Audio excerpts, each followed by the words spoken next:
Ali Raza here, and tonight I'm gonna say something that might surprise you. If you've been in the Iraqi dinar investment for years, what's happening right now is not loud, it's not flashy, and it's definitely not a flip the switch moment, but it may be one of the most structurally important shifts we've seen in over a decade. If you've ridden this wave for 10, 12, even 15 years, you've felt the highs, the disappointments, the late-night rumors, and the "who's happening tomorrow" headlines.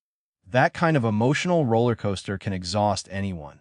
But what we're seeing right now isn't hype-driven momentum. It's system-level alignment, and that's a completely different conversation. Let's be clear from the start. This is not a guaranteed overnight revaluation. This is not a secret backdoor deal. And this is not a magical reset event. What this is coordinated movement across multiple layers of Iraq's national framework, political, financial, digital, and trade, all tightening at the same time. For years, Iraq looked like a country preparing for reform. Laws drafted, committees formed, international meetings held, banking audits discussed, trade agreements negotiated. It felt like they were circling the runway but never quite lifting off.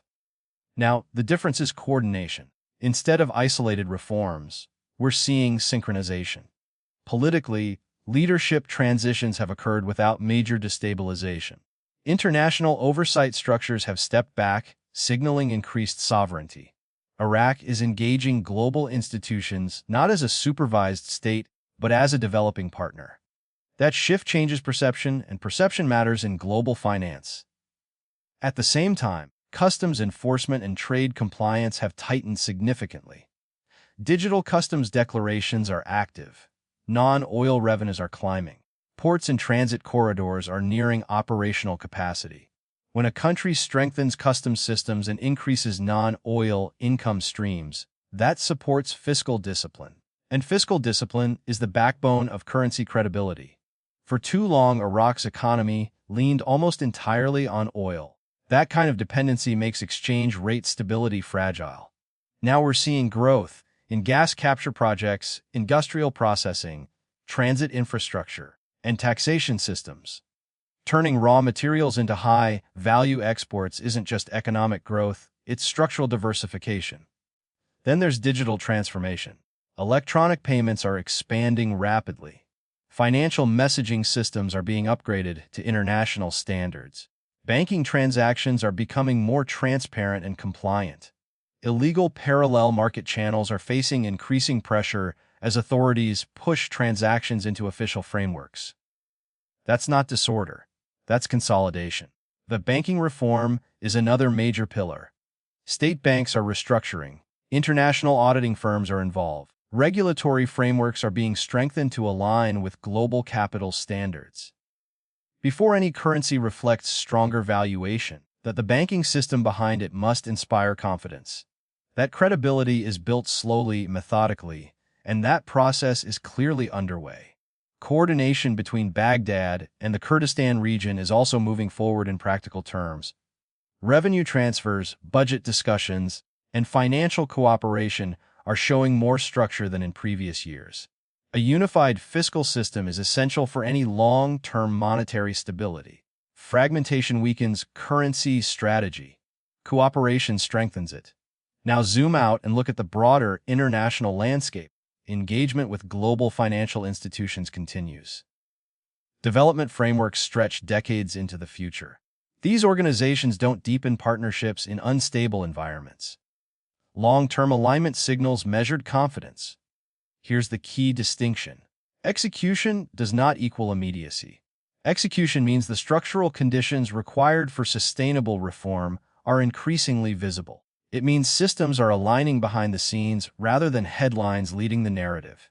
The 2026 budget bench rate remains conservative.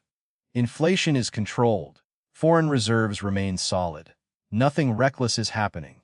Instead of shock therapy, Iraq appears to be building a layered foundation, stable reserves, stronger compliance, diversified revenues, digital integration, and banking oversight. And that foundation matters more than any rumor ever will. I know many of you are tired. Patience stretched over years can turn into doubt. But serious financial shifts don't reward emotion. They reward structure. Currencies strengthen when fiscal policy, trade systems, banking credibility, and political stability move together. What we're witnessing now is not noise, it's alignment. Does alignment give us a date? No. Does it remove risk entirely? No. But does it mark a transition from scattered preparation to coordinated execution? It certainly looks that way. So what should you do? Stay informed, stay rational, watch the systems, not the speculation. Avoid emotional timelines. As structural reform accelerates quietly, and by the time it becomes obvious to everyone, most of the groundwork has already been laid. Let me leave you with this. For years, we talked about what Iraq needed to do before meaningful monetary reform could even be possible. Stronger banks, transparent trade, diversified revenue, digital compliance, political continuity, international engagement. Those boxes are being checked one by one, not perfectly, but progressively. This isn't about chasing whispers. It's about recognizing synchronization. I'm Ali Raza, and my goal is always to bring clarity over chaos. If this perspective helps steady your outlook, share it with someone who needs grounded information instead of emotional headlines. Stay calm. Stay prepared. Because in the world of currency reform, preparation will always outperform speculation.